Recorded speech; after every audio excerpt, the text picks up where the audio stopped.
एक आदिवासी गांव में शिक्षा नाम के एक आदिवासी लड़की रहा करती थी। पूरे गांव में एक शिक्षा ही पढ़ी हुई लड़की थी। अभाव में, गरीबी के चलते और पैसों के अभाव में शिक्षा के माता पिता शिक्षा को इंटर नहीं पढ़ा सके। शिक्षा बुद्धि में बहुत तेज थी और हमेशा दूसरों को सहायता करते रहती थी।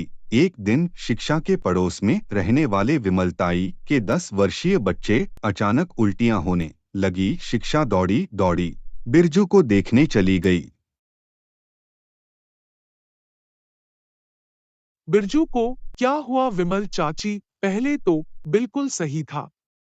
पता नहीं, शिक्षा जब से मैंने यह दवाई उसे खिलाई है, तब से ही उसे उल्टियां होने लगी है। लाइए, मुझे दिखाइए दवाई कौन सी है। विमला ने दवाई का पत्ता शिक्षा को दे दिया। चाची, यह आपको दवाई किसने दी? यह तो एक दिन पहले ही एक्सपायर हो चुकी है। यह क्या होता है बेटी? एक्सपायर का मतलब यह दवाई 1 महीना पहले ही खराब हो चुकी है। यह दवाई खाने से बिरजू की जान भी जा सकती थी। मैं तो डॉक्टर बाबू से यह दवाई लेकर आई थी। चलिए, मैं चलता हूँ डॉक्टर बाबू के पास। शिक्षा विमल को डॉक्टर बाबू के पास लेकर जाती है और डॉक्टर से कहती है, अपने चावी को यह एक्सपायर दवाई क्यों दी? आपको शर्म नहीं आती? बिरजू की जान भी जा सकती थी। इसमें तो वैसे ही इसमें एक्सपायर डेट लिख जाता है। तुम जानती हो, यह दवाई एक्सपायर डेट होने के बाद भी 6 महीना तक ऐसे ही रह जाता है, तो ताकि लोग खा सके। आप क्या मुझे बेवकूफ समझते हैं? मैं एक पढ़ी लिखी लड़की हूँ। आप अपने ली गई डिग्री के वजह से आप भोले भाले लोगों को बेवकूफ बना सकते हैं, मुझे नहीं। पर मैं आपकी सरकार से शिकायत करूंगी। इतना ही देर में विमला शिक्षा को लेकर घर चली गई। तभी वहां पर गांव का मुखिया आ गया।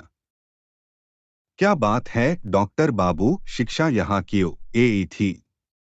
सरकार इन आदिवासियों को जो भी मुफ्त में दवाइयाँ देती है, वह तुम ले जाते हो और शहर में बने अपने मेडिकल पर तुम दवाइयाँ बेच देते हो और गांव में सुननी मुझे पड़ती है। तुम्हें मैं उसमें से हिस्सा भी तो देता हूँ।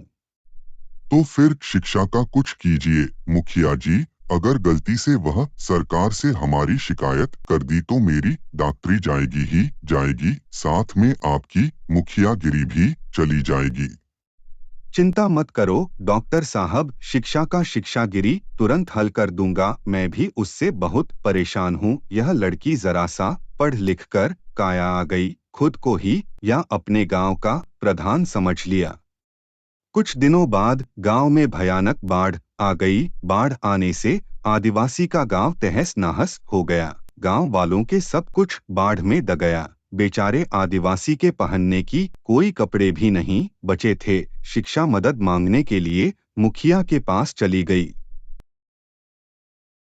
सभी गांव के लोग चुनकर आपको मुखिया बनाया है और उनका मदद करना आपका कर्तव्य है।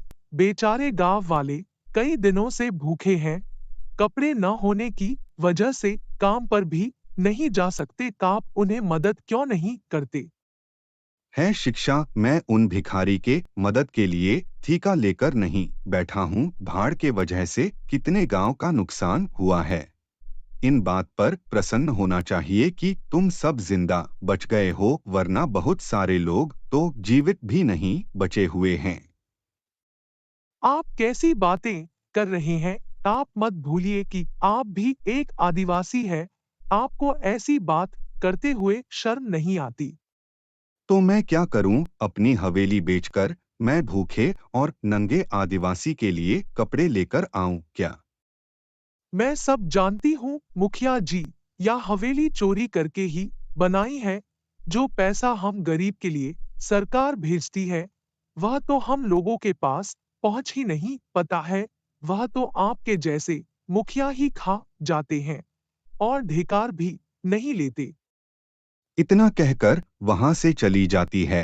शिक्षा बहुत ही बुद्धिमान लड़की थी। गांव की दुर्दशा उसे देखी नहीं जा रही थी। जंगल की बड़े बड़े पत्तों से ऐसी चादर तैयार कर ली, वह दूर से देखने में कपड़े की चादर लग रही थी। कुछ ही समय बाद आदिवासी शिक्षा के बनाई गई पत्तों को चादर को पहन लेते हैं। महिलाएं और पुरुष कम पर जाने लगे। उनकी जिंदगी वापस पटरी पर चली आई। लेकिन यह बात मुखिया को तनक भी पसंद नहीं आई।